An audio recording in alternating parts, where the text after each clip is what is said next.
Welcome to the ultimate guide for the Sorcerous Flames, Liliya. We're going to be going over all of her skills, pairings, talent pages, war pets, artifacts, you name it. If you're looking to invest and purchase this pay-to-win insane hero in Call of Dragons, I've got you covered. So let's drop into today's guide.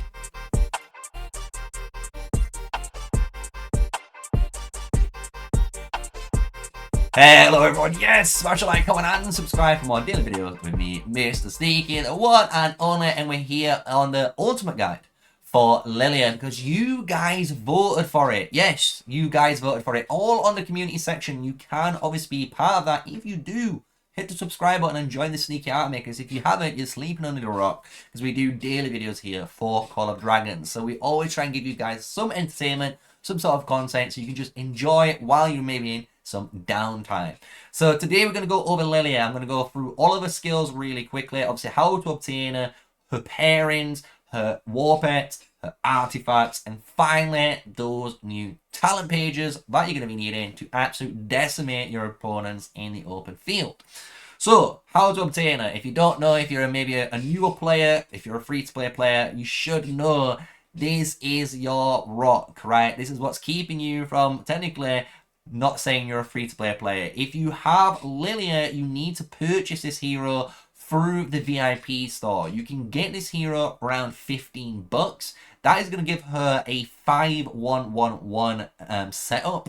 Or you need to spend around 200, maybe 230 bucks total, and that is going to give you the maxed out awakening here. As you can see, I've got her awakened. I must thank a long friend, Meliodas. I have never forgotten for his contributions to actually donate money on PayPal so I could get this hero unlocked for you for future guides. I really do need to thank him for that, right?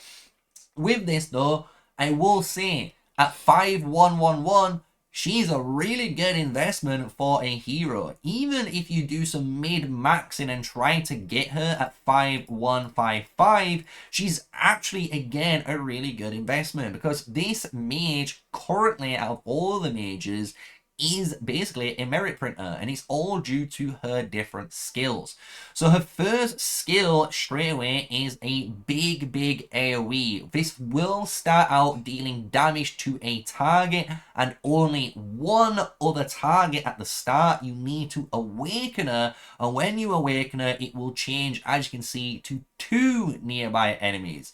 So what this means is from her first skill, she actually launches that 1200 damage nuke at 3 different targets, and obviously the additional 2 targets will take 15% reduced damage, as you can see, per additional target, up to a maximum of 50%, meaning it'll go to 15 and then 30% reduced in damage when you're hitting the AoEs.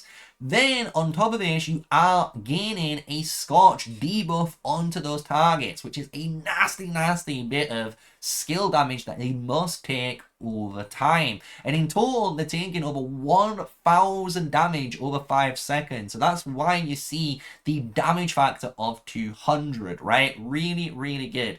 And this is going to come into play a little bit later on with her 4th skill when we go over it. When we're going into her 2nd skill, I'm going to be honest, this is why I kind of said 5155, because this is a peacekeeping based skill. We don't need to go over it, right, guys? It's simple, right? We're smart enough to understand this is not the skill for us. However, the skill 3 is actually some good stats, especially for, you know, a hero that came at the beginning of the game. You're getting 20% magic attack unit bonus. That is really good for, again, making those skill damage nukes hit even harder. And you're getting 10% HP bonus, a stat that I love. I love HP because it means your units technically can survive more damage with their higher resistances they might already have with defense. So it's a really good combination to have some good HP onto your legions, right? Her 4th skill is the one that combos all of her kit together, basically. Whenever she launches a normal attack to the target legion, she has a 30% chance, yes, 30, 1 in 3 basically, chance to scorch up to 2 surrounding enemy legions around her. And you know already how much damage that is, because it is again the same here. It's going to be 1,000 damage over that same amount of time, which is disgusting, guys, that you're just basically allowing yourself to spread, let's just say, the chain fire plague across your enemies. So when it comes to the open field, she is easily the #1 mage at the moment in the game, until maybe Gen 3 or Gen 4 potentially mage heroes come out and start to match her or just overpower her on their just straight up damage that they deal. But until then, she's a great hero. She's actually an amazing hero, and one that if you are thinking about investing into and unlocking, you definitely should be getting her, right? If you're wondering what pairings to go with, we will work back from season 1, obviously going all the way up into the current season options. If you are a super spender, some people will ask about Hosk. I'm not gonna lie, Liliya and Hosk in the very first season is okay. It is okay, but you will have, personally, better options very quickly, right? However, if you're not a spender and you are not like a big spender, let's just say you're a low spender in the game, Halloween is actually a really good option for your Liliya. It sounds a bit crazy that an epic hero in season 1 is good with a legendary, but you're forgetting about the old school Waldia and Valen combo.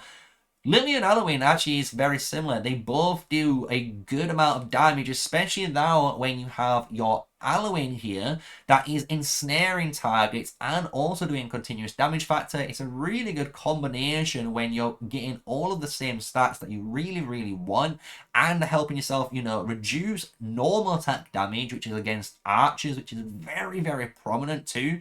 Really good hero combo, honestly, for more of a lower spender. However, you will get, obviously, the Waldia. Waldia is a really good option for a budget Valen. However, once you've got out of this epic area, there is honestly 2 legendary heroes that I want to give props to, right? Firstly, Fear. Liliya and Fear, this combo is just so good. It's a very strong combo in the game, because if you can get one that's 5, you don't really care about this skill, but 5 here, so 5 on this actual Fear, on a Liliya specifically, it's really good. It is so good, because you're basically being an insane stat booster. You're giving her that 15% hero skill damage bonus, so you can obviously deal more damage. And then on top of this, the amount of just sheer attack bonus that you give this unit, your Scorch, all of your AoE is just absolutely skyrockets, which is nuts. On top of this, when you finally awaken Fear, it is a great combo. Awakened Liliya and Fear is like the perfect damage support match that will shield another mage match like your Bert Toha, Valen Waldia, you name it, right? And you're gonna be able to give them 15% hero skill damage and that 1k shield. So it's really good. It's really good for this. However, another support hero that I personally love, and obviously people can get a lot easier over time, because you can see my Fear still not awakened, but my Indis is. My Indis is awakened, and this is the exact same concept. This is a really good hero with Liliya for the same reasonings, because you're actually applying a 3-second infirm onto targets, which obviously benefits your Liliya. It's going to allow Liliya's major damage and her Scorch damage to deal 20% extra damage for over half of their duration, right? 3 seconds out of 5 is not a bad, shout, but you're gaining. It's a really good trade-off. On top of this, which is really good for mage players, is if you are trying to target maybe some archers in the back by accident, guess what? 50% counter-attack damage reduction. Absolutely cut that in half, which is very important again. against those pesky archer players. So I really do like this hero combination. You do get some nice bonus of stats here too, the 20% extra HP, which is really, really good for the match. So you can see why Indis and Fear are actually really good with Liliya. If you're looking for that actual big DPS choice still to this day, it is going to be Liliya with Velen, right? Velen is basically the best mage out at the moment that you can pair up. Unfortunately, it just is what it is. You're gaining a really good magic defense reduction on him. You're giving your Liliya all the crit bonus, as well as obviously hero skill damage bonus. So it's everything she wants in a kit, plus damage, right? Plus damage. So you can't really grumble at it. If you're looking at Bert Toha to finish things off, just since we've mentioned pretty much all the major heroes, I don't personally like Bertrand. Unfortunately, I just really don't. Not with the Liliya. However, if you did want to try Toha with Liliya, I've seen some people do that, and it actually does perform all right. It's not the greatest, it's not insane, but you're basically trying to blend in concept the best of both worlds, right? You're trying to have the best AoE with arguably the best single target damage from a mage hero, which is really understandable, because that's basically trying to do all the AoE, and then when you're charging up your rage meter, your Toha can start doing skill damage, so you not really have that much downtime when it comes to magic hero skill damage, right? Which is really, really important when it comes to DPS, right? So those are the main mages. I've covered them all for you guys. I hope that helps you out. Basically, the best choices right now is going to be Liliya and Fear, Liliya and your Valen. I'm going to be brutally honest, it is those are the two ones that people run at the moment. But when we're coming into it, let's go into her artifacts and her war pets.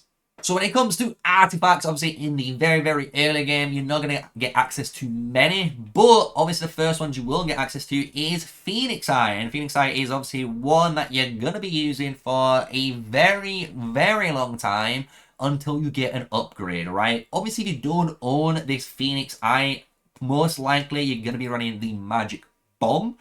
However, these are the very low case scenarios, right? Now let's talk about once you've actually got, you know, playing a little bit, you've got these two basic artifacts and you've unlocked some, right? The go-to artifact for your Liliya, no matter what, is going to be your Infernal Flame. I still don't own it. I am very upset with myself, I know. The reason why this is so good with your Liliya, as you can imagine, is its additional effect.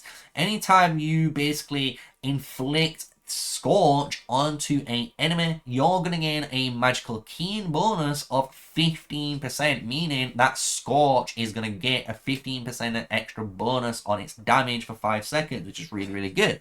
On top of this, obviously, this also is similar to like Toha, right? It allows your normal attacks to deal like magic skill damage, which is really good to fill in between your skill cycling. So this is obviously a all-star and the #1 pick when it comes to your Liliyas. If you don't own this and you actually own the Visage of Sanctus, this is actually a really good choice if you are specifically running Liliya and Fear. As you can imagine, you are going to be granting shields very quickly and very often, and on top of this, it does do a really good shield itself, and it also, the damage is very scary when you do get this amp up, right? So I'm not gonna lie, a lot of people have been in my DMs talking about it. Why do you mention the Visage? Here it is, it's here, and I know it's there. I've seen people use it against me, and I've been quite shocked on those actual, you know, results. If you don't have any of those artifacts, the two supportive artifacts you could be running is obviously Tear of Arbon. This is going to give you insane defensive stats plus a little bit of healing to your troop march, as you can imagine. And the other support one that the main man guns always is the shout out for, and I also give him it, is the Breath of Gigantus. It's actually a really good artifact with Liliya. The reason is you get all of this attack, which she wants. She wants all of this attack. She loves this. As well as obviously if you have this level 5, for example, you get all the damage taken and damage dealt bonus. But it's actually this effect. This effect is so powerful for a Liliya. because for 20 seconds, over 10 enemies have reduced their defense by over 16%. Obviously, this increases the higher level you have, and this is so good for her because mainly all of her AoE damage, anytime she's targeting someone and that scorch spreads, you have that ability to deal even more damage because that opponent's defense is lower. So really good artifact for you if you do have this. I wouldn't actually be shocked if you're running it with your Liliya. When it comes to the war pets, we only have 2 war pets I personally want to talk about. I will talk about the others and the reasons why I don't like them. But obviously, Sapphire Phaedra. This is the go-to #1 pet for your Liliya. It's all about her. Again, anytime you're inflicting Scorch, Freeze, or any of these snare effects, you're going to be increasing the damage that your Pain Bloom is dealing, which is really good because you deal a ton of Scorch, right? As you guys know with this hero. So this is kind of the go-to no matter what you want. When it goes to a secondary pet, which I actually really like because this is more of, as you can imagine, a pet build where the pet is doing all the damage. What you can also do is the Thunder Lizard. This is a very underrated pet for Liliya because it does an insane, and I mean an insane amount of single target DPS, and you can build this, as you can see that I am doing, for a more crit rate based build. And the more crit rate you're able to apply on this march, you're going to be doing some insane single target DPS through the Thunder Lizard alone, on top of all of that AoE damage. So this is honestly a pet a lot of people don't actually appreciate, and I do want to give that a bit of a shout out, right? On top of this, the other pets that I'm not really a fan of, and I know some people might want to use them, is obviously the Venomous Lizard, the Ice Lizard, as well as the Sand Lizard. To be honest, all of these are fine because they are very flexible and versatile war pets, because obviously if you're getting targeted, this is going to deal damage. If you're getting targeted, obviously this one's going to heal you, which is really good. And again, this is like an offensive one, which is trying to slow down the targets. However, I'm not too bothered about slowing down the targets that much with my Liliya when I have the, builds that I run with the march speed. It's just not something I have much of an issue with, right? So I don't really like running the Ice Lizard. So that's the war pets and the artifacts now all covered. So hopefully so far in this whole ultimate guide, you now understand obviously how to get Liliya. What's the best, 5111 or 5155, awakening her. She is really good. Either way, you invest into her. We know what pairings she wants. We know what artifacts she wants. We know what war pets she wants. So the final bit, the one bit that you guys love, the in-depth part, the talent section. So let's drop in and do all of the 2 talent pages that we are running, because to be honest, there is one main page that you will be using and potentially a brand new future build depending on new heroes coming to the game. So I've got 2 talent trees we're going to go over. This is the one that, to be honest, I have been using for the longest of times now. I've obviously been tweaking it over the last few seasons, and this is, to be honest, my final build of it, and I'm trying to get it a little bit more mid-maxed, and I just really can't. So this is the way I've been running my Liliya, and this is a full basically skill build while taking some really good points in the magic for later reasons. So how this works is pretty simple. We go into the skill tree after completing the holy trinity of the foundational talents, as you guys should know by now on this channel. Then you're going to go down the skill tree. So we're going to go overall attack, HP, and we're going to go for head held high. You're probably wondering why I've not gone for intimidation here for the 4% hero skill damage bonus. And the reason is pretty simple. I can gain 4% bonus, to be honest, a little bit later on, from just gaining a buff effect for way less points, right? And what I am trying to do here is get more value for my talent points in terms of stats. So this is a really important little bit of information, and you'll notice that because of the double up here, we're basically gaining over 2.5 to plus 2, which is 4.5% bonus HP, which we normally wouldn't have, including this 1.2. So you gain a good amount of HP bonus just from going this specific route with your mages. As you guys know, I'm a big fan of this rage engine that we have for our mage heroes. Anytime we launch a normal attack, 10% chance to grant 50 rage, which is really good to cut our turns in half. On top of that, whenever we cast our rage skill, we instantly grant ourselves 20 additional rage. So technically in that turn, you can cast your skill, get 20 rage, hit an auto attack, and then potentially, if those stars align, you're on 70 rage already, and then the natural growth of rage will occur, right? So really, really good amount of rage generation. From here, what you want to do, and it looks a little bit complicated, I know, but all you want to do is put your first 5 points into detached. This is just really good. You're getting double the amount of hero skill damage for the same amount of points as you were in this intimidation here. And by doing that, you gain 8% hero skill damage bonus. We don't care about normal attack. We don't deal really in normal attacks. We don't care about that. But 8% bonus on our area of effect skills and Scorch is great, right, for us. So once we've got detached, you can imagine we will go to focus. We will grab Raging Tide. And for your final keystone, I am going to say this is situational. It is the preference on the player. So if you are playing with your Liliyas out there and you do believe you last a longer time, and I mean over 5 minutes in combat where you're constantly fighting and you're able to keep up in, you know, battle reports without breaking chains, Caged Animal is going to be good. It's actually going to be all right for you. Obviously, if you are using mages in Behemoth layers, this is actually insane, because after 1 minute, this is going to be maxed out basically for you. I will promise you that, right? So this is kind of broken for you when you're doing this. After that, if you don't feel confident, right, if you feel like you get targeted a lot and you feel like you're not going to be able to survive long enough, Thirst for Blood is actually the better choice, because this is always guaranteed. No matter what, you will cast and you'll get 60 extra damage applied to that target, because it will deal this Thirst of Blood damage. So actually, if you want any of these endgame skills, you can pick them, right? So I've given you the reasons why. You don't need to ask why now in the comment section below. So once we've completed this, obviously we have 17 points remaining.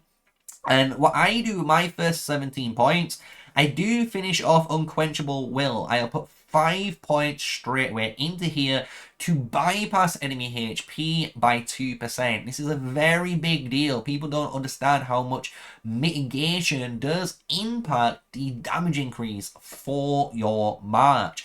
So I do go straight away into Unquenchable Will, and what I do is then go to the Magic Tree now. I put my last basically 5 points here into Magic HP, and I put 5 points into Magic Speed. Out of any talent in this game, your tree-specific troop type, aka the Magic Tree here, grants you the most amount of March speed that you're able to get out of any point. So this is 15% here. If you were looking over here, this is only 10% for being in Peacekeeping, the same when you're in PvP or even in Precision, right? So it's very important you realize that. So that's why I've gone 15 in here. Once you've got your last 2 points, you're going to put them into Steady Hands, because anytime you get a buff effect, which is quite often, your Legion has a 20% chance, which is 1 in 5, to gain Hero Synergy, which is a 4% hero skill damage bonus. So this is kind of what I was hinting at earlier about not dumping all 5 points to keep this consistent 4%. We're able just to get 4% by just putting 2 points here at the end and make up for it, right? So this is the build I have been running more of. This is kind of like my build I've been running and enjoying when I've been running my Liliya. However, I've got one more build to talk about. You know, this build is more for potentially future Liliya builds. And what I mean by that is, for players that are running like Liliya and Alwyn, this would be the build that you would be running, in my opinion, right? Because it's very similar to the thing we've just gone through, but obviously we're going down the Magic Tree. So here, what this whole tree is all about is, to be honest, insult to injury. It's about allowing your mage marchers to deal 5% more damage through their Scorch, through their Ensnare, so aka Alwyn, or any other effects in the game in the future. So this is why I think this is going to be a really popular tree, potentially with these Gen 3 mages. Maybe we get a brand new Flame Mage, which that has Scorch on it, or maybe get a new Poison Mage, right? And we have this continuous damage factor where insult to injury is going to get a ton of value from all of the damage over time effects in the game. So what this build does, if you can see, you're going to follow this tree pretty much bang on all the way across, because you're gaining the best stats in my eyes from everywhere. You're gaining 2.5% HP with that 15% march speed on top of 4% in on your hero skill damage, since we obviously can't steal it from over here now. And then we're getting the magic strip, which is really good. So if you're about to cast your skill, we will always strip the enemy. So we have basically 10% mitigation on their defense, and we'll hit them a little bit harder, which is really good as well with the Scorch, because it's for 5 seconds, and obviously Scorch lasts for 5 seconds, so that's a great synergistic combo. Then on top of this, you get Egoism to take less hero skill damage from obviously other mage players. Wither, so again, you can do this nasty defense break on them, which is really, really good. And as I've already kind of stated, the payoff, insult to injury, and an elemental boost to give you that HP every time you cast your skills. When it comes onto this side, as you can imagine, we're copying the exact same way I've been going on the skill tree. We're just going to double up on the HP. We're going to grab the rage generation we need from this part of the spirit rage and the head held high, and then we'll just finish up gain 1.6% hero skill damage bonus, because that again is really nice for 1 point, almost getting 2% hero skill damage. So this is going to be my second build. If you're going to run more damage time effect heroes, this is going to be the build. And maybe in the future, I might be crazy enough to try out for a long time energy boost and see if this is going to be worth it, because I did try it in the early game when we first played this game, and it's never been good. I'm not going to be lying to you. So hopefully this might improve. We'll soon find out. But that is everything you need, honestly, for Liliya. You need to spend your hard-earned money that you've been working for in your job, earn her, unlock her, and have a little bit of fun with her. And we've gone through all of the pairings, artifacts, war pets, skills, and finally those talent pages. So hopefully you've enjoyed this video and you've learned something about her in 2024. So with everything said, guys, and with all of our information, hit the subscribe button, hit the like button, tell me your thoughts about Liliya in the comment section below, and just remember, we do have community spotlights on right now for the next hero that looks like is going to be Skullgirl, as a little bit of a spoiler for you guys waiting for the next ultimate guide for 2024. So until then, stay safe, stay sneaky, peace out.